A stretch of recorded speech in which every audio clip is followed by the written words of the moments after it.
Prime Video's Reacher Season 3, Episode 8, Unfinished Business, closes out the exciting but sometimes sluggish third season in style.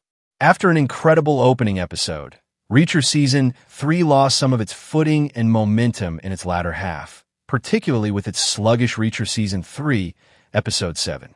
Thankfully, most, if not all, of the Season 3 finale was immersive, intense, and almost incredibly satisfying, with Zachary Beck turning out to be more of a victim than a true Reacher Season 3 villain.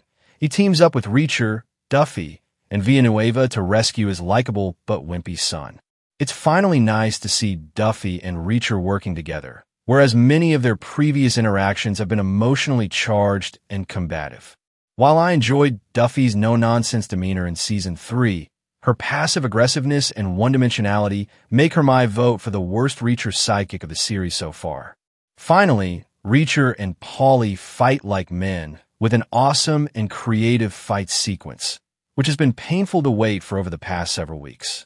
The greatest tragedy of Reacher Season 3 is underutilizing Paulie and keeping him sizzling on the back burner for so long.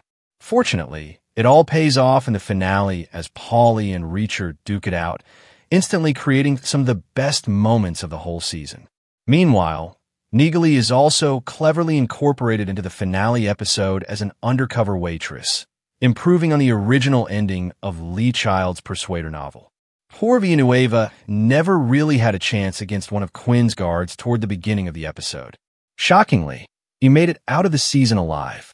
Back in the thick of the Paulie versus Reacher action, Reacher breaking free from a chain-link noose and walking over to Paulie armed with a garden rake has to be one of the best moments of Reacher Season 3.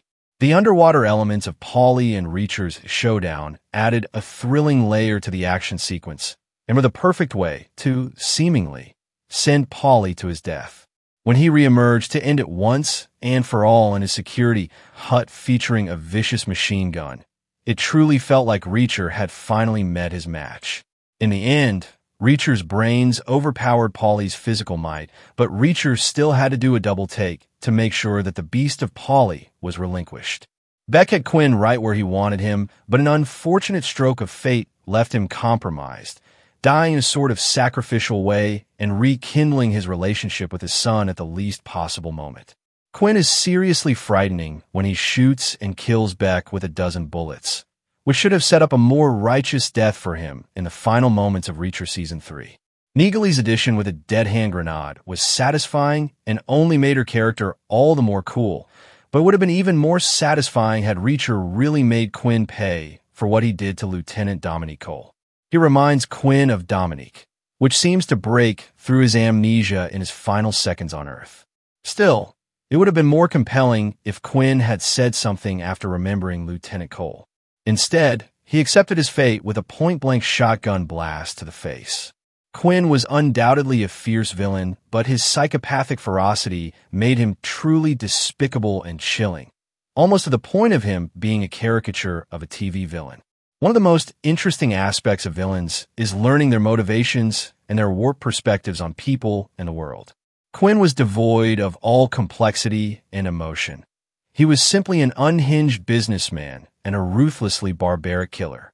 Paulie, while also one-dimensional, could have realized that Quinn was not worth fighting for, but that moment never came.